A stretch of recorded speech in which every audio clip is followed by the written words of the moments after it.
Bom, como a aula está sendo gravada, como de costume, eu vou começar então me identificando para ficar registrado no vídeo.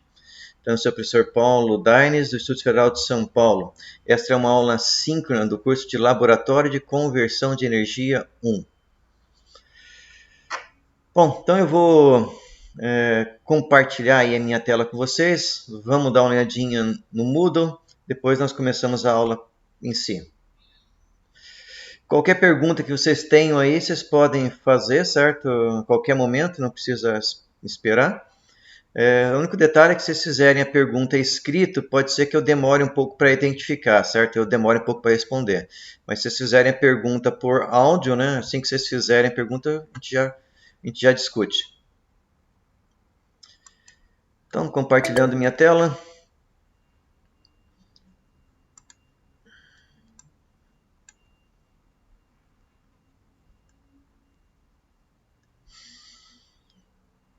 Tudo certo aí com o vídeo?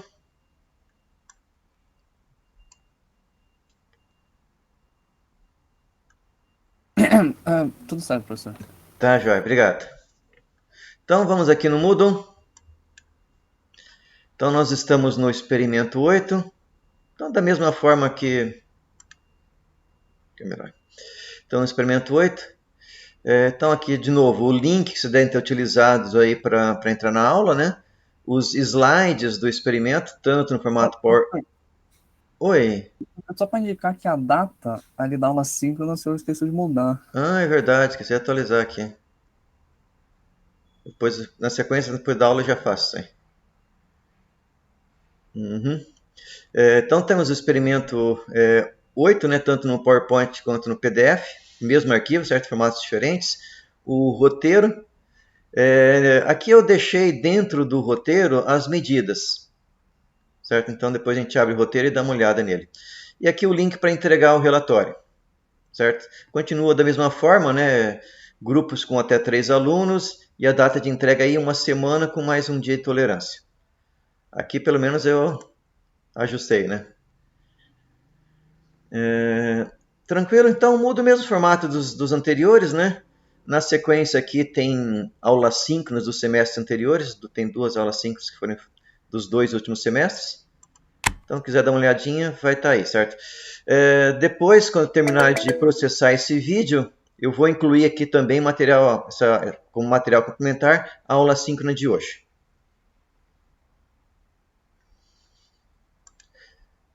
No Moodle tranquilo, né, pessoal? Igual aos anteriores, né? Então tem muito segredo. A única diferença é que dessa vez, em vez de colocar um arquivo separado ali para as medições, eu acabei incluindo ela no roteiro.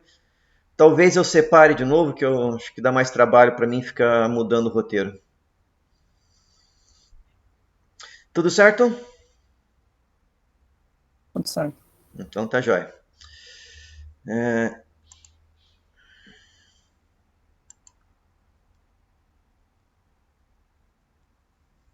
o computador está um pouquinho lento. Então, nosso experimento número 8.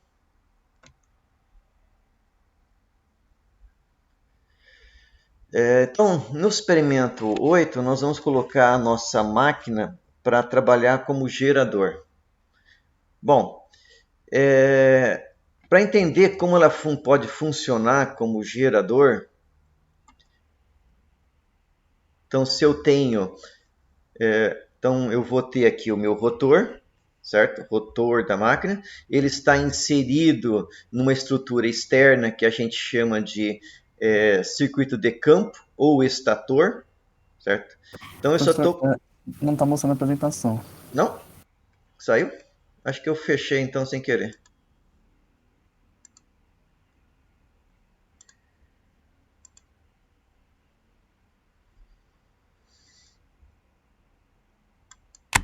Opa, já vi, eu apertei o botão errado ali. Eu queria ocultar essa barra aqui, mas é ocultar. Tá certo agora, né, pessoal? Agora sim. Beleza. Então vamos voltar aqui.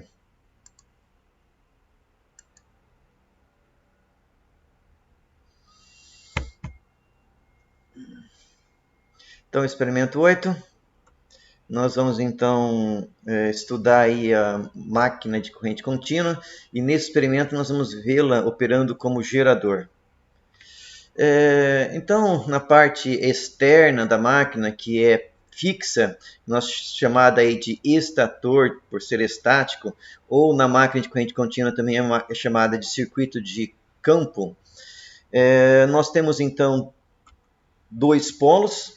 Esses dois polos têm dois conjuntos de bobinas. Então tem uma bobina aqui na parte superior que dá várias voltas e uma outra bobina na parte inferior que também dá várias voltas, certo? Então se essas bobinas são energizadas por corrente que estão aqui entrando pelo lado direito e saindo pelo lado esquerdo, tanto na parte superior quanto na parte inferior, nós vamos impor então aqui um campo, certo? Onde vai estar inserido o circuito do rotor. Bom, o rotor, por sua vez, esse aqui é um rotor rudimentar, certo? É um rotor mais básico possível, que tem uma única bobina. Então, para que eu tenha uma bobina nesse rotor, eu tenho que ter duas ranhuras. Essas ranhuras, então, são furos que a gente tem no rotor que atravessam todo o cilindro do rotor. Então, eu tenho fios que entram de um lado e retornam pelo outro. Depois de dar várias voltas aqui no rotor, para poder então acessar esse circuito do rotor, eu tenho aqui soldado no eixo, mas isolado eletricamente, um anel que é segmentado. Então aqui eu tenho um segmento do anel na parte superior e um outro segmento do anel na parte inferior. Então cada um desses segmentos é um contato da bobina. Uma única bobina, eu preciso de dois segmentos. Uma vez que o rotor gira livremente, eu não posso pegar o fio aqui do rotor e simplesmente puxar para fora, certo? Quando o motor começar a girar, ele vai enrolar e vai arrebentar. No estator não tem problema, porque o estator é fixo. Então, depois de dar essas voltas aqui, eu consigo puxar os dois fios de cada uma das bobinas para fora e energizá-los, certo? No rotor isso não é possível. Então, se essa bobina do rotor estiver girando no sentido aqui indicado pela velocidade, então ele está girando aqui no sentido anti-horário, e se eu conseguisse colocar um multímetro com uma ponteira no terminal 1 e a ponteira de referência no terminal 2, eu viria então no terminal 1 em relação ao terminal 2, como esse rotor está girando, o fluxo que essa bobina enxerga também vai variar, certo? Então, nesse primeiro momento, quando o plano da bobina ele está perpendicular ao fluxo do campo, então notem que a grande maioria das linhas de campo, elas atravessam aqui a parte interior da minha bobina. Conforme esse rotor gira, menos linhas de campo passam por dentro do rotor. Então, se na posição inicial eu considerei que estava no valor de máximo em módulo mais sinal negativo, isso é simplesmente uma questão de convenção. Então, conforme eu vou girando o rotor, menos linhas de fluxo atravessam a bobina. Então, em módulo, esse fluxo vai diminuindo. Até que o plano da bobina esteja também na mesma direção do fluxo. Nessa situação, nenhuma linha de fluxo corta por dentro do plano. Então, o meu fluxo nessa situação é zero. Se o meu rotor continua girando, notem que começa novamente a aumentar as linhas de fluxo que passam por dentro do plano, só que agora estão passando no sentido oposto. Antes elas passavam nesse sentido, agora estão passando nesse sentido. Então, o meu fluxo continua aumentando em módulo com o sinal positivo. Até que o meu rotor gire 180 graus e o seu plano novamente esteja perpendicular às linhas de fluxo. só que agora no sentido oposto. Então, isso seria o máximo em módulo com sinal positivo. E assim por diante, se meu rotor continua girando, certo?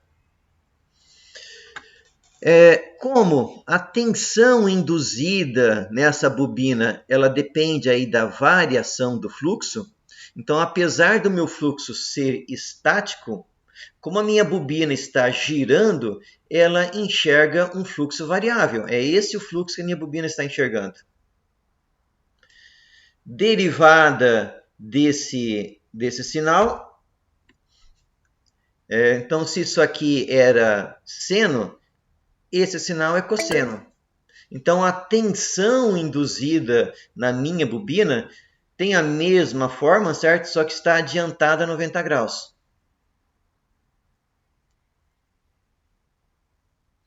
Então, de novo, se eu conseguisse aí colocar um multímetro medindo aí a referência no 2 e medindo a tensão no 1, o que eu viria é uma tensão senoidal, certo? Então, ora essa tensão é positiva, ora ela é negativa. Bom, mas isso não é uma máquina de corrente contínua, né? Eu preciso ter uma corrente que seja só positiva, ou uma tensão que seja só positiva, né? Bom, vamos voltar então para a posição original, certo? Então eu voltei aqui para a posição que eu arbitrei como sendo menos π sobre 2, né? Então, nessa posição, eu vou colocar duas, que nós chamamos de escovas, certo? Na literatura se chama de escova, mas isso aqui, na verdade, é uma pastilha de grafite. É escolhido o grafite porque ele tem uma boa condutividade elétrica e um baixo atrito. O grafite também vai desgastando com o tempo, mas o anel não, certo? O anel é importante que ele não desgaste, porque ele é soldado no eixo. Para trocar o anel, daria um trabalho muito grande. Agora, trocar esse grafite é bem simples, certo? É uma pastilha que você consegue tirar e colocar sem grandes problemas. Então, essas pastilhas de grafite, elas são posicionadas para que, no instante que a tensão é zero, ou que o fluxo é máximo, né, na bobina, essas duas pastilhas estão curto-circuitando os dois anéis. A partir do momento que o motor girou um pouco, a pastilha positiva, que eu chamei de positiva, está no terminal 1, e a pastilha negativa em contato com o terminal 2. Então, externamente, eu vou ter a tensão 1 no positivo e a tensão 2 no negativo, ou seja, eu vou ter esse sinal positivo aqui no meu terminal externo. Conforme meu motor gira, então a pastilha positiva continua no 1 e a negativa no 2. Até que eu vou chegar na situação onde a tensão vai cair para zero de novo. Nesse instante, as minhas duas pastilhas curto-circuitam os meus dois segmentos. Quando a tensão no terminal 1 vai ficar negativa, nesse instante o terminal positivo sai do 1 e vai para o 2. Mantendo a tensão no terminal que eu chamei de positivo sempre positiva. Certo? Então, no fundo, isso aqui é um retificador mecânico. Certo? Faz o mesmo papel que um diodo, só que de forma mecânica. Então, no meu rotor, a tensão do terminal 1 em relação ao terminal 2 é um seno, certo? Ele é um seno que fica ora positivo, ora negativo. Só que as minhas pastilhas, no instante que a tensão vai ficar negativo, ela comuta de um terminal para o outro, de tal forma que externamente eu sempre tenho tensão positiva.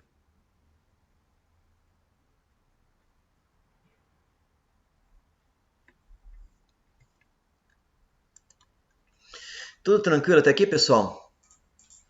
Então, para nós termos tensão induzida em um circuito, é necessário fluxo variável, certo? Para gerar esse fluxo variável, Então nós temos um campo externo que é fixo, estático, só que a bobina do rotor, como está girando fisicamente em relação ao meu circuito de campo que é estático, a minha bobina do rotor vê um campo variando. Essa variação vai gerar no circuito do rotor uma tensão alternada. Só que externamente eu posiciono aquelas escovas de tal forma que quando a tensão vai ficar negativa no terminal positivo, e o meu motor está girando, ela sai do terminal que vai ficar negativo e vai para o terminal que vai ficar positivo.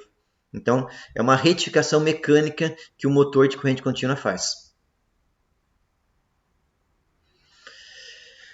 Então tá certo, pessoal.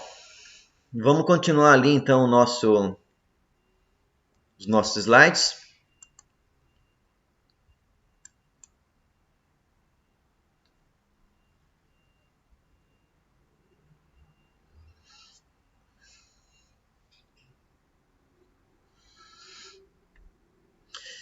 Então, o modelo aí, vamos ver o nosso modelo elétrico da nossa máquina de corrente contínua. Então, como nós temos aí dois circuitos, um circuito chamado de campo, que está na parte fixa do estator, a parte fixa do motor, que é chamada também de estator, e um segundo circuito que é chamado aí de armadura, que está no rotor. Então, nós temos dois circuitos elétricos, certo? Um para o circuito de campo e o outro para o circuito de armadura. Então, circuito de campo, circuito de armadura. Se a gente injeta corrente no circuito de campo para gerar o campo que vai induzir tensão no rotor, certo? Então, é necessário que esse circuito de campo tenha uma corrente. Então, esse circuito de campo ele é simplesmente uma bobina, só que como é uma bobina, é um fio de cobre enrolado, né? Então esse circuito de campo tem uma indutância e tem também aqui uma resistência do fio de cobre. Se o nosso rotor estiver girando, vai surgir uma tensão no circuito de armadura, certo? E essa tensão ela vai ser proporcional à corrente que está passando no circuito de campo e também proporcional aí à rotação. Então, a derivada aí de... Deixa eu ver se eu coloquei aqui, não coloquei. A derivada de seno ômega t é ômega cosseno de ômega t. Então, quanto maior essa frequência, maior vai ser a amplitude da tensão induzida. Bom, no rotor que nós mostramos para vocês ali anteriormente, ele é composto de uma única bobina, certo? Então, a tensão que ele induz é um seno retificado.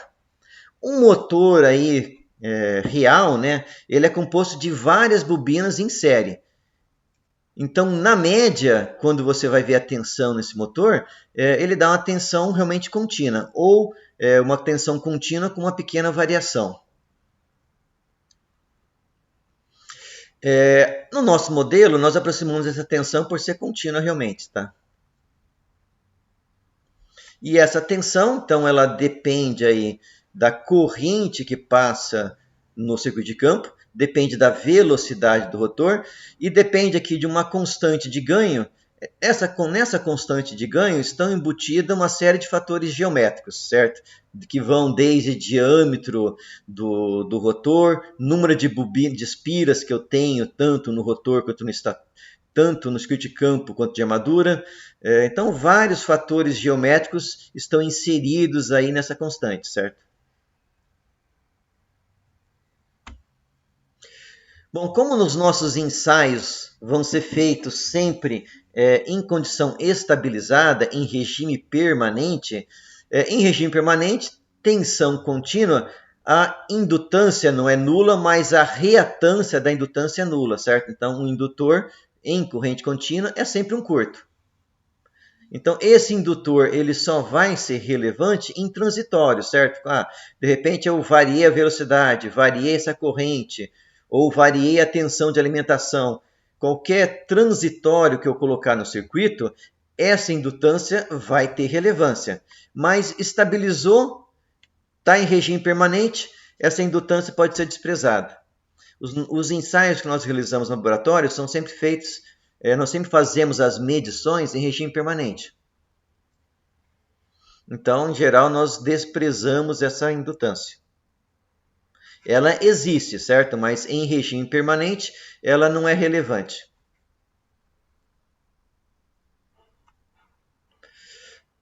Bom, se a tensão induzida é maior do que a tensão de terminal, essa máquina está operando como gerador.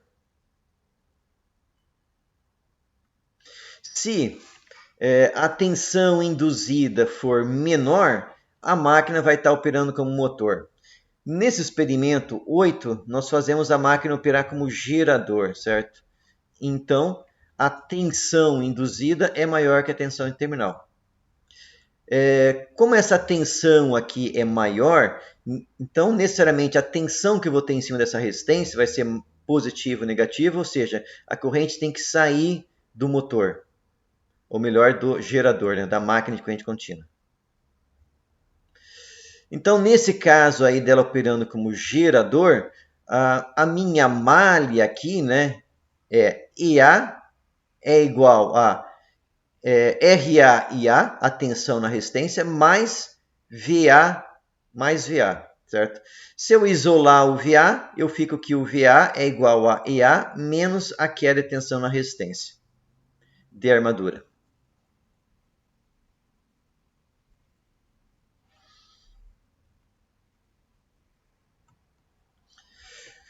Bom, aqui nós temos então a foto do conjunto do nosso laboratório, certo? Então nós temos aqui uma máquina de corrente contínua.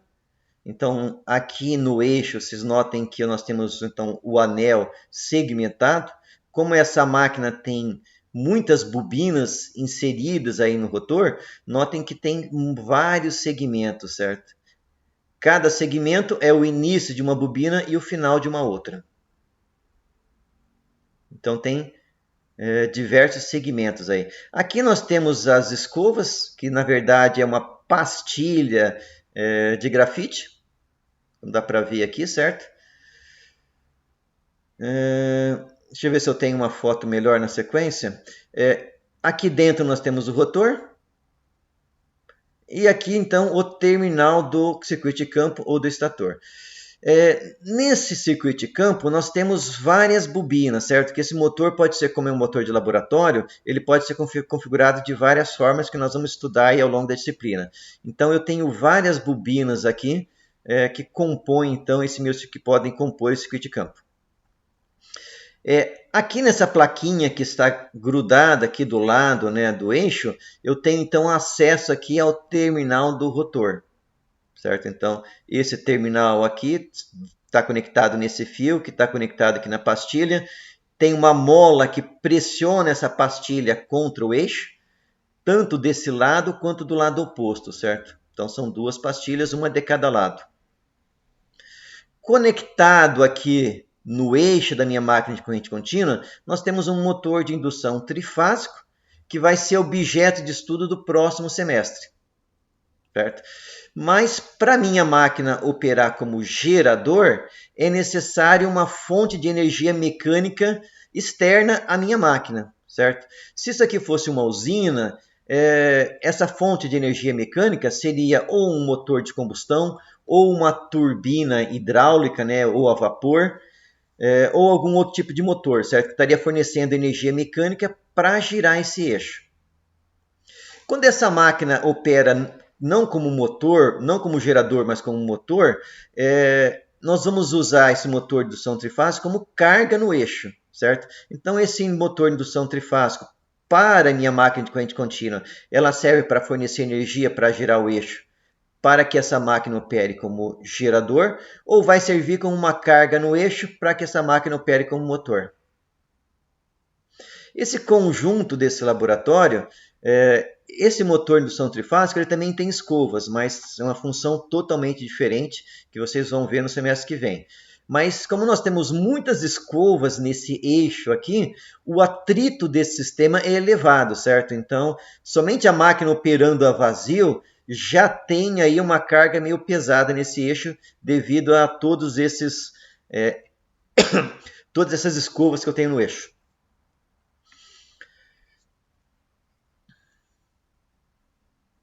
Então aqui uma visão mais detalhada, né, do painel aí, né, do estator ou do circuito de armadura da minha máquina de corrente contínua, e aí só por curiosidade também da máquina de indução trifásica. Como eu falei para vocês, máquina de indução trifásica nós vamos estudar no próximo semestre em laboratório de conversão 2 e também a parte teórica aí de conversão de energia 2, que é dada pelo professor César. Então a parte teórica no semestre que vem vocês vão ter com o professor César, a parte de laboratório continua comigo. Então aqui nós temos diversas bobinas, certo? Do nosso circuito aí de campo. Todas as bobinas nós vamos ver aí melhor ao longo do semestre, certo? Mas basicamente nós temos duas bobinas que são chamadas de campo paralelo e duas bobinas que são chamadas de campo série. São dois tipos de excitação da máquina diferente. E uma última bobina que é chamada de interpolos, que nós também vamos ver mais para frente. Bom, então aqui eu tenho uma representação ali do nosso terminal, certo? Então, em vez de ficar sempre colocando a foto terminal, é mais fácil para mim colocar essa representação. Então, aqui eu tenho uma bobina com terminal F1, F2, uma segunda bobina F5, F6. Essas duas bobinas com terminal F são chamadas aí de bobinas paralelas, certo? De campo paralelo. E essas bobinas que têm o índice D, aqui então terminal D1, D2, D3, D4, são as de campo série, ok? Essas bobinas de campo paralelo, eu posso associá-las em série ou em paralelo. Agora, essas bobinas aqui de campo série, eu só posso associá-las em série, certo? Eu não posso colocar essa bobina em paralelo com essa. Vocês devem lembrar do experimento da aula passada que vocês fizeram, vocês viram as medidas, né? A impedância dessa bobina é diferente dessa, enquanto essas duas aqui têm uma impedância muito parecida. Teoricamente deveriam ser iguais, como elas são iguais, eu também posso colocar elas em paralelo se quiser. E aqui o circuito de armadura, certo? Então são os dois terminais que eu tenho próximos à pastilha, que está próximo ali do eixo da máquina, certo?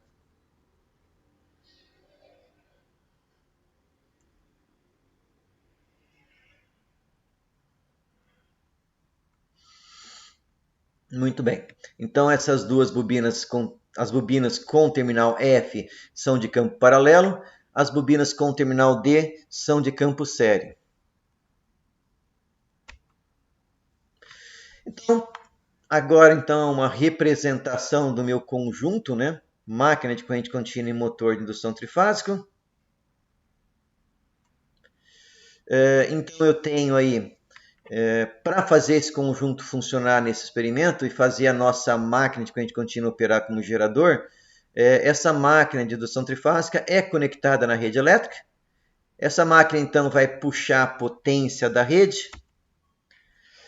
Ela tem perdas elétricas e ela vai fornecer potência para o eixo. Também tem perda mecânica no eixo devido ao atrito, principalmente aí das pastilhas, né, dessas escovas que nós temos no eixo. Então essa potência aí, o que sobrar, vai fazer com que a minha máquina gire, certo? Vai gerar um torque aí que vai fazer com que o conjunto gire. Feito isso, se eu energizar o circuito de campo do estator, eu vou poder extrair dessa máquina potência pelo circuito de armadura. Então notem aí que pelo nosso fluxo de potência, essa potência que vai sair pelo circuito de armadura, mais todas as perdas, vai ser suprida aí pela nossa máquina de indução trifásica. Para nós, nesse experimento, o importante é que eu tenha uma fonte de potência externa que fornece energia para girar o eixo. Uma vez então que esse eixo está girando e eu energize o circuito de campo, eu vou ter tensão aqui nos terminais da minha máquina, ou seja, a minha máquina de corrente contínua vai estar operando como gerador.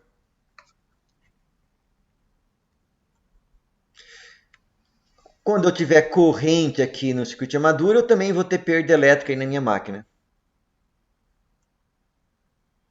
Quanto mais potência eu tentar tirar aí da minha máquina, isso vai fazer com que surja um torque que se opõe ao movimento e vai tender a frear o eixo, certo? Então, para minha máquina não frear, eu vou precisar aumentar a potência, se eu quiser manter essa máquina operando com velocidade constante. Não acontece no experimento, certo? A potência vai aumentar, mas esse motor aqui ele não consegue manter a velocidade constante. A velocidade sempre vai cair um pouquinho aí no experimento. Aqui é uma ampliação, certo? Do circuito do rotor, tanto da minha máquina de indução trifásica, aqui são 3 terminais, e aqui é a minha máquina de corrente contínua. Então aqui nós temos uma ampliação aí, então, somente aí do conector, né? Então note que tem aqui um conector que é chamado pino banana, a gente conecta aqui. Daqui então sai esse fio que está preso aí na pastilha, certo? E aqui nós temos então a mola, o conjunto de mola que pressiona essa pastilha contra o eixo. Aqui eu removi o eixo para ficar uma foto melhor, certo?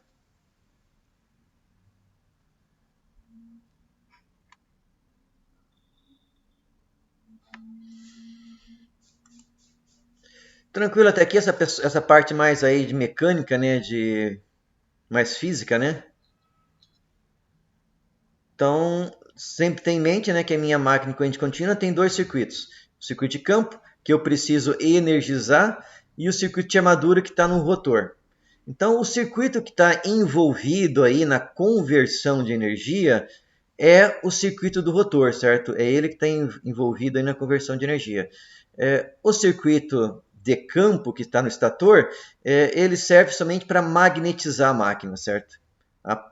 Ele vai ter um consumo de potência, porque tem corrente, tem resistência, mas ele não está envolvido diretamente na conversão em si, na conversão de energia eletromecânica.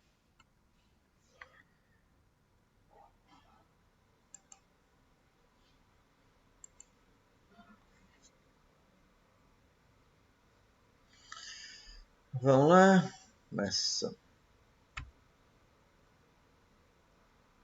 Então, os terminais aí do rotor.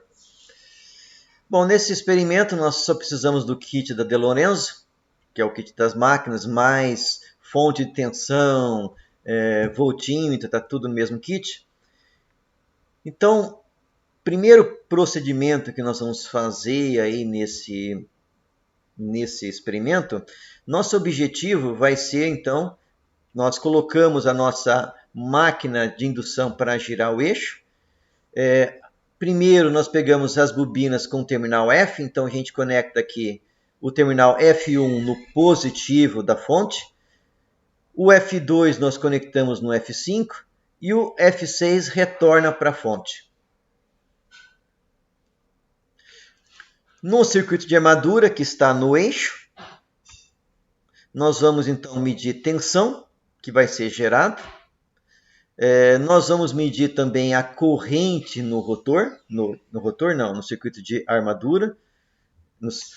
Então, um pouquinho complicado. No circuito de campo, que é o circuito estator, então nós vamos medir a corrente. Nós vamos então regular essa fonte de tensão de tal forma que a gente consiga controlar essa corrente. Como, num primeiro momento, com o meu motor em aberto, então com o meu gerador aqui em aberto, nós não vamos ter corrente na armadura, certo? Se nós não temos corrente na armadura, nós não vamos ter aquela queda de tensão na resistência. Então, nessa situação com a máquina em aberto, sem carga, a tensão de terminal é igual à tensão induzida. Por quê? Porque eu não tenho corrente de armadura e eu não tenho queda de tensão na resistência.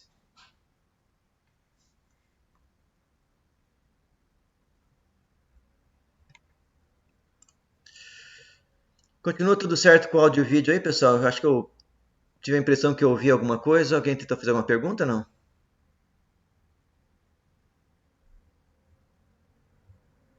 Tudo ok? Então tá jóia. Vamos seguindo, então.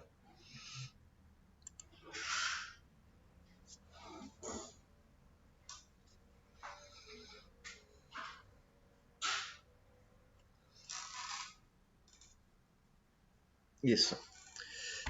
Então, nós energizamos o circuito de campo paralelo. Vamos colocar a máquina para girar utilizando o motor de indução trifásico e vamos medir a tensão que vai surgir aqui nos terminais da máquina, certo? Nós vamos então controlar a corrente que passa no rotor, no circuito de campo que está no estator. Vamos controlar essa corrente e vamos sempre medindo a tensão. Como nesse primeiro momento eu não tenho aí resistência, eu não tenho corrente aqui na armadura, então eu não tenho tensão nessa resistência. Logo, a tensão de terminal é igual à tensão induzida. Então essa tensão induzida vai ser igual a essa constante GAF que eu ainda não conheço, vezes a corrente que eu tenho no circuito de campo, vezes a rotação da máquina que está sendo medida também. Depois eu vou inserir uma resistência aqui no terminal do meu estator, do meu terminal de circuito de armadura. Quando eu fizer isso, eu vou passar a ter uma corrente aí no circuito de armadura, certo? Então, agora o meu VA, ele vai ser GAF IF ômega M, certo? Que é o próprio EA, menos ainda a que é a tensão na resistência. Essa resistência RA, vocês já calcularam no experimento 7, certo? Então, lá no experimento 7, vocês têm essa resistência RA. Notem que essa resistência que nós estamos colocando no terminal não tem nada a ver com essa resistência RA, certo? Eu estou medindo a tensão VA, e se eu conheço a corrente IA, eu consigo até calcular essa resistência RL, certo? Essa resistência RL vai ser a razão VA e IA. Essa resistência RA é uma resistência, na verdade, interna da minha máquina, que foi medida e calculada no experimento 7, experimento anterior, certo? Então lá vocês conseguem pegar esse valor do RA. Certo? Muitos alunos aí acabam confundindo essa resistência RL com essa resistência RA, certo? São coisas diferentes. Então, essa é uma resistência de carga, que é externa à minha máquina, e o RA é uma resistência interna aqui da minha fonte, do meu gerador.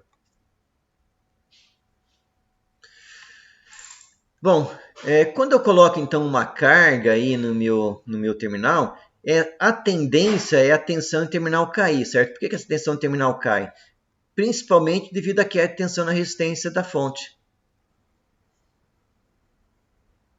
No experimento, essa tensão também cai, porque quando eu puxo potência aí da minha máquina, essa velocidade do eixo acaba caindo, certo? O meu motor de indução trifásica não consegue manter a velocidade constante. Então, essa velocidade cai um pouco durante o experimento.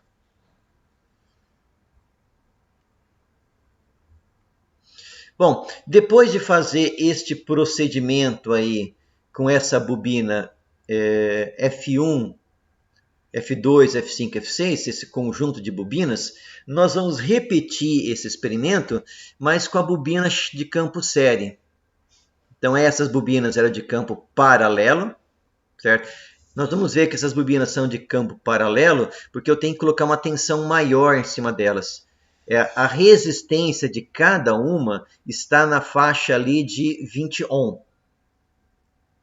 Vocês conferirem ali no experimento 7, vocês vão ver que está próximo aí dos 20 ohm, certo? Essa resistência de cada uma delas. O nosso motor de laboratório, ele trabalha com tensões na faixa até de 40 volts, 42 volts mais ou menos, certo? Então, quando eu coloco 40 volts em cima dessas duas bobinas, eu vou ter mais ou menos 1 ampere aqui. Já as bobinas de campo série, elas têm uma resistência muito baixa. Então, elas foram feitas para se colocar uma tensão menor, mais uma corrente maior. Então, nesse experimento aqui, nós vamos alimentar a bobina de campo série. Vocês vão ver que a tensão que é colocada aqui é mais baixa, só que nós vamos trabalhar com correntes bem maiores. Então, primeiro nós fazemos, então, O procedimento vai ser muito parecido, certo? Vai ser praticamente idêntico. A diferença vai ser nas faixas de valores que nós vamos ler, certo? Então, de novo, eu coloco a máquina para girar, vou medir a tensão e vou controlar a corrente que está passando pelo circuito série. Então, notem que agora nós estamos usando aqui o subíndice ETC para indicar que é campo série. Fazemos primeiro com a máquina a vazio, depois nós repetimos esse procedimento para a máquina com carga. Então, de novo, para diferenciar aí a nossa máquina que está sendo excitada agora pela bobina de campo série, eu estou chamando aqui a constante agora de GAS. Certo? Vai ser um outro valor. Então, primeiro eu faço com a máquina vazio, depois coloco uma carga e também meço a corrente na carga. Então, eu vou ter aí um valor IA de corrente, certo? Com a máquina sem carga, a minha tensão de terminal é igual à tensão induzida, que é o GAS IS ômega-M. Quando eu coloco uma carga, a tensão de terminal vai ter uma pequena queda de tensão devido à resistência interna de armadura. Então, lembrem bem que essa resistência RA não tem nada a ver com essa resistência de carga. Essa resistência RA é uma resistência interna da máquina e que vocês obtiveram no experimento 7. Bom, e por último, eu repito esse experimento com a segunda bobina de campo série. Certo? Então, de novo, eu vou medir tensão na armadura, vou controlar a corrente de campo série. Então, a minha tensão de terminal é igual à tensão induzida, que é igual a GAS IS ômega-M. Depois eu coloco uma carga e meço também a corrente de armadura. Nessa situação com carga, a minha tensão de terminal é o GAS IS ômega-M menos a queda na resistência.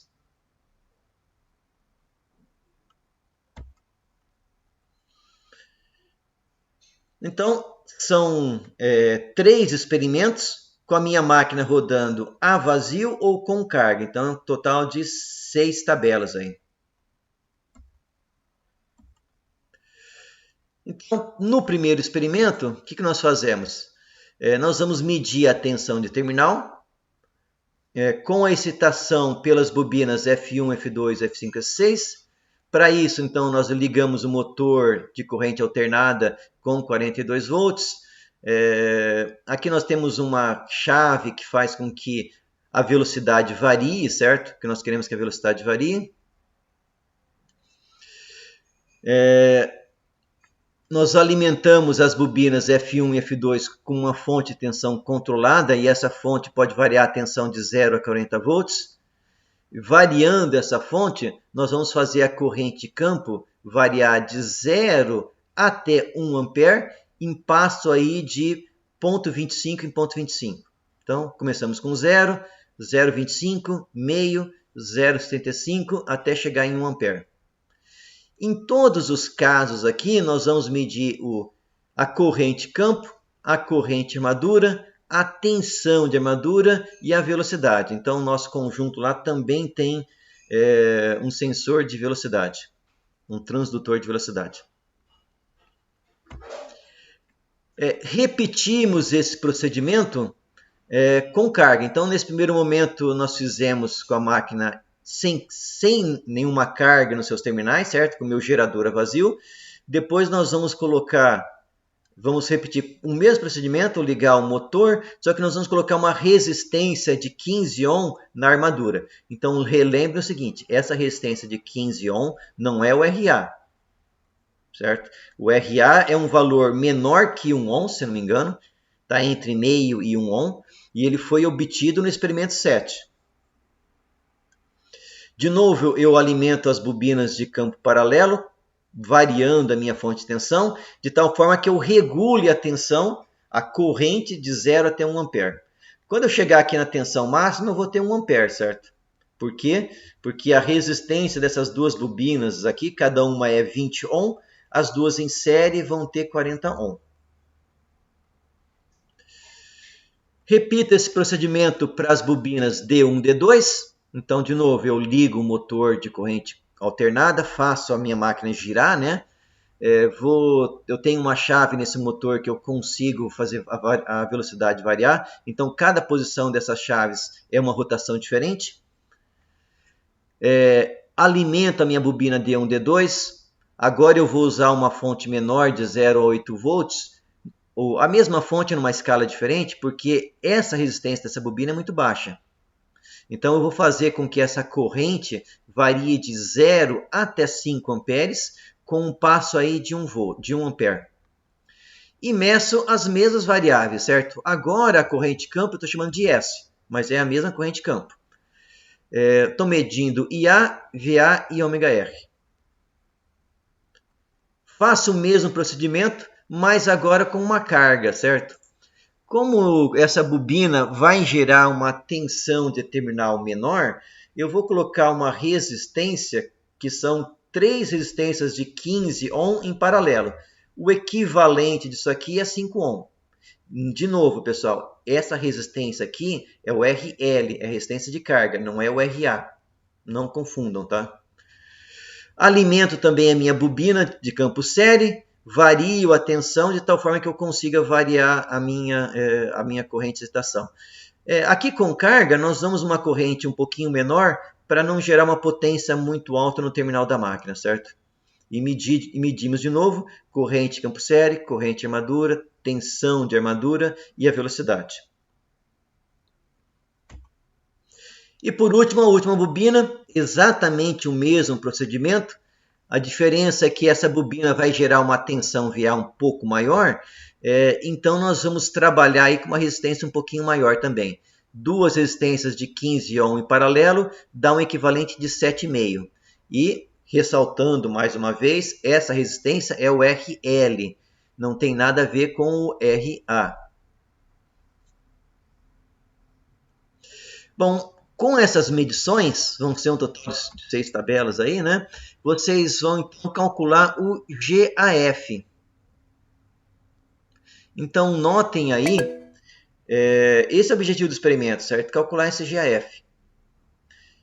Sem carga, com a máquina a vazio, esse GAF é igual a tensão de terminal dividido por ômega-R e F. Simplesmente fui na equação lá do EA e isolei aqui o VA, certo? Com carga, essa tensão VA não é igual ao EA, certo? Então a tensão em terminal, como eu tenho a queda aí na resistência de armadura, o EA é igual a VA mais RA/IA, dividido por ômega-R/F. Onde que nós conseguimos essa resistência RA? No experimento 7. Essa resistência RA não é o RL que foi colocado como carga. Bom, então nós podemos calcular esse GAF. É melhor calcular ele sem carga. A fórmula fica mais simples, certo? Mas também é possível calculá-lo com carga, certo? Mas para isso eu também preciso conhecer o valor do RA. De novo, que foi calculado no experimento 7. Então, o que eu quero que vocês façam, além de fazer uma tabela aí que calcule esses GAF, né? Eu quero também que vocês traçam um gráfico aí da tensão induzida em função da corrente de campo, né? Para a rotação sem carga, e também desse GAF em função do EF com e sem carga. Então lembrem que sem carga foram várias rotações, aqui com carga eu acho que foram somente uma rotação. Então, experimento 1 e 2, né? Circuito de campo paralelo. Depois vocês vão repetir isso aqui para o circuito de campo série. Como são 2 circuitos série, o primeiro nós vamos usar o subíndice 1 e o segundo nós vamos usar o subíndice 2, certo? Então nós temos o GAS1 e o GAS2. Em ambos os casos, vamos fazer os mesmos cálculos e os mesmos gráficos.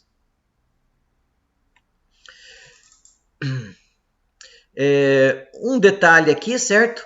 É que, em geral, esse GAS e o GAF, para fazer esse cálculo, a nossa bancada, o nosso medidor de velocidade, ela fornece a velocidade em RPM. Para esse cálculo, nós temos que usar a rotação em radianos por segundo. Então, tem que fazer uma conversão aí de radianos por segundo, de RPM para radianos por segundo.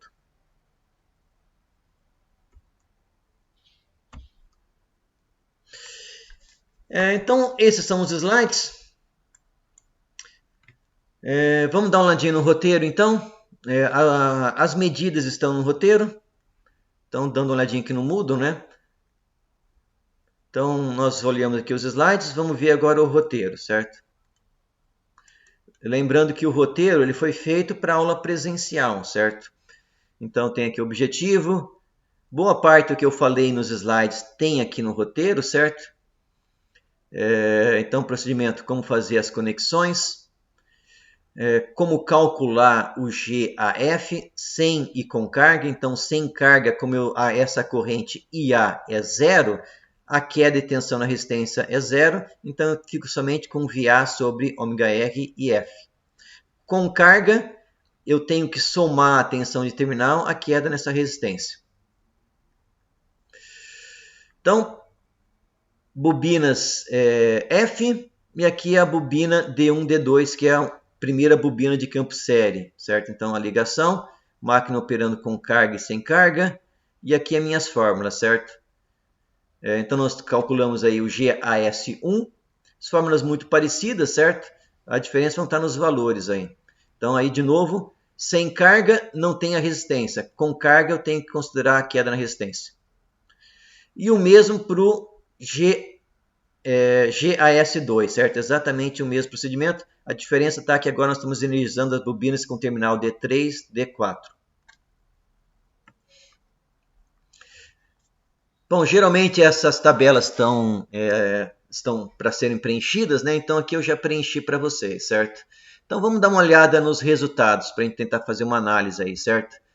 Então, bobinas F, certo? De campo paralelo. Então, com a máquina operando sem carga, eu não tenho o IA, certo? Ou seja, não tem nenhuma corrente saindo da minha armadura. Mas nós variamos aí a corrente IF do circuito de campo de 0 até 1 ampere. Para a máquina operando em 3 rotações. Aqui eu já coloquei a rotação em radianos por segundo. Eu tinha que ter colocado a unidade que elas estão aqui, né? Elas já estão em radianos por segundo. Então, vocês não vão precisar fazer nenhuma conversão. Então, primeira coisa, pessoal, notem que com corrente zero, a minha máquina girando, eu tenho tensão. Eu não falei para vocês que ia ter corrente para gerar tensão? O que acontece nessa situação? O que acontece nessa situação é que com a minha máquina girando, como essa máquina já foi utilizada anteriormente, lembrem que o ferro ele é como se fosse um ímã. É um ímã muito fraco, mas ele funciona como um ímã. Então, quando essa máquina está rodando ali a vazio e sem corrente, o ferro da máquina ele tem um certo magnetismo residual. E esse magnetismo residual ele me gera um campo mínimo que me gera essa tensão.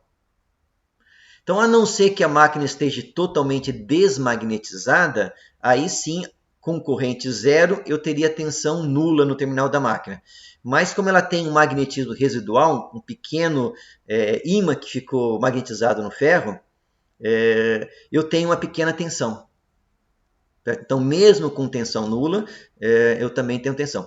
Algumas máquinas de corrente contínua, quando eu quero ter uma máquina, geralmente máquina pequenininha, máquina pequena, de menor custo, em vez de ter corrente no circuito de campo, tem ímãs. Certo? Então, essa é uma construção possível para máquinas de corrente contínua. Eu usar ímãs para gerar um circuito de campo. A desvantagem é que eu não consigo controlar o nível de magnetização, porque o ímã tem uma magnetização fixa ali que você não controla, certo? É um valor fixo. Quando você tem bobina em vez de ímã, você consegue controlar esse nível de magnetização. Então vamos voltar ali para o roteiro. Então, notem que independente da velocidade aqui, mas a máquina precisa estar girando, né? Eu tenho tensão induzida, mesmo com corrente de campo nula. E primeira coisa que nós vamos observar, certo? Quanto maior a velocidade, maior é essa tensão induzida. Então eu tenho aqui curva com 356 radianos por segundo, 304 radianos por segundo e 236 radianos por segundo. Certo? Quem que é responsável por girar e gerar essas velocidades? A minha máquina de corrente alternada, certo? Que não é objeto de estudo de vocês desse semestre. Bom, para a mesma velocidade, conforme eu vou aumentando a corrente de campo, a minha tensão induzida vai aumentando. Certo? Então, nas três curvas, nós conseguimos observar que eu aumento corrente de campo e eu aumento a tensão induzida. Certo? Então, nas três casos. Então, sabemos que quanto maior a corrente de campo, maior tensão induzida.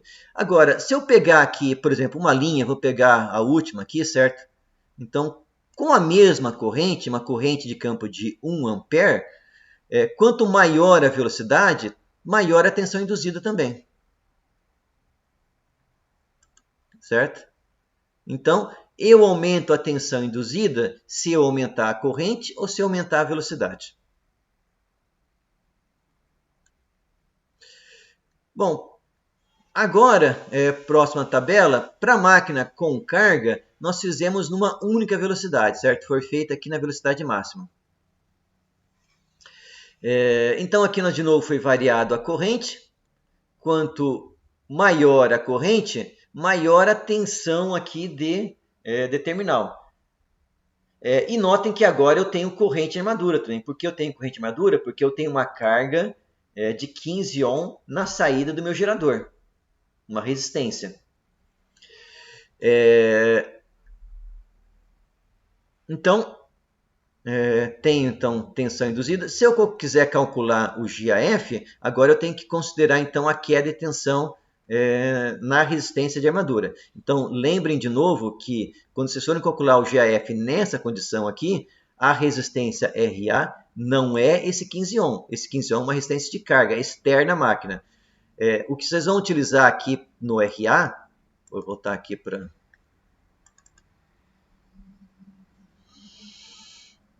Está um pouquinho lento.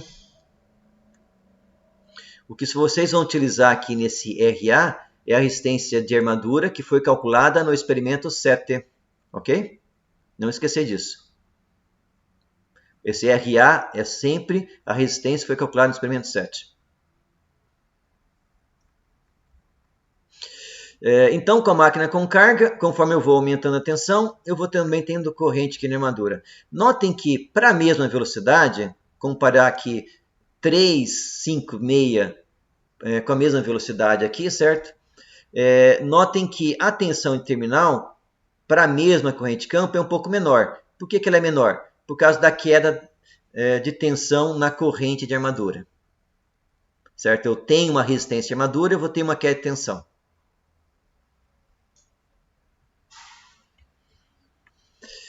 As próximas tabelas são muito parecidas, certo? A diferença é que essas bobinas de campo série, elas precisam de mais corrente e geram uma tensão menor.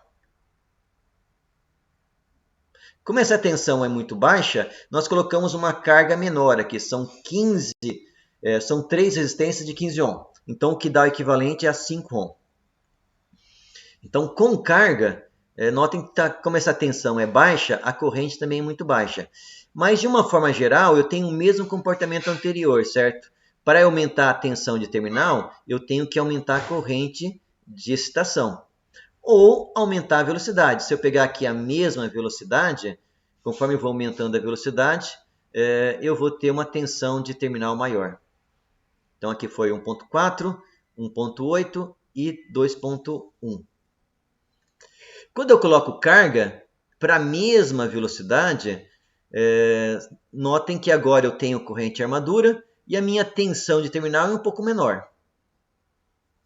Aqui deu uma variação da velocidade ao longo do teste,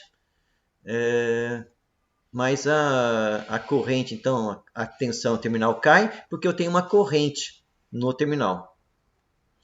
Por último, a última bobina de campo série, ela dá uma tensão um pouco maior. De novo, eu vario a corrente de 0 até 5 para 3 velocidades diferentes. Quanto maior a corrente, maior a tensão induzida. Quanto maior a velocidade, também maior a tensão induzida. Quando eu coloco carga, eu passo a ter uma corrente saindo do meu terminal, da minha armadura. Automaticamente a tensão de armadura cai porque eu tenho uma queda de tensão na resistência de armadura. Aqui então a mesma velocidade. E de novo aqui, a explicação do como tem que ser feitos os cálculos, né? Então vocês vão utilizar as equações que estão aqui no roteiro, né? Equação 1 e 2, equação 3 e 4. E vocês vão preencher então aqui o cálculo do GAF para diversas condições. Idealmente, nós consideramos esse GAF ou GAS constantes. Mas nós vamos ver que na verdade eles não são constantes, certo? Eles têm uma certa faixa de variação aí.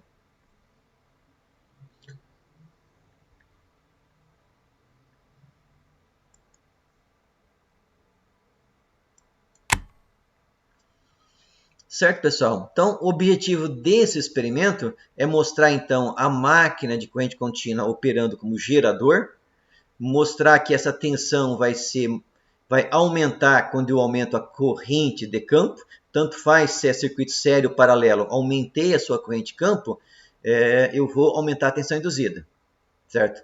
Circuitos de campo sério e paralelo têm ganhos diferentes, por isso nós chamamos o paralelo de GAF, e o série de GAS. Como nós temos duas bobinas para o campo série, que elas não podem ser associadas, então eu estou chamando ela de GAS1 e GAS2. Então, estamos mostrando que se eu aumento a corrente, eu aumento a tensão induzida. Se eu aumento a velocidade, eu também aumento a tensão induzida. Vamos aproveitar todas essas medições para calcular esse ganho aí do nosso gerador, certo? O GAF e o GAS1 e 2. Então, pessoal, alguma pergunta, alguma dúvida, curiosidade?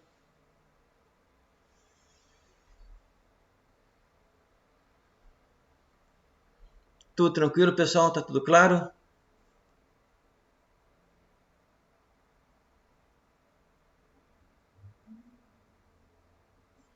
Beleza, então, pessoal. Bom, então esse era o conteúdo aí que eu tinha para passar para vocês. Então, novamente, vocês têm aí uma semana, né, para estar fazendo o relatório, com mais um dia de tolerância. Se vocês não tendo aí mais nenhuma dúvida, nós estamos então encerrando a nossa aula de hoje aí, certo?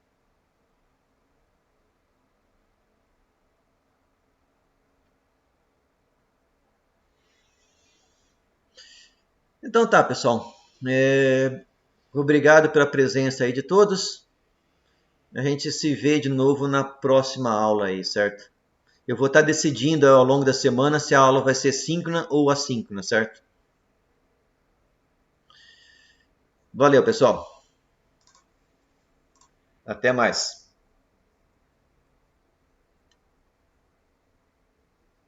Obrigado, professor. Boa semana, até a próxima. Tá ok. Para vocês também. Obrigado.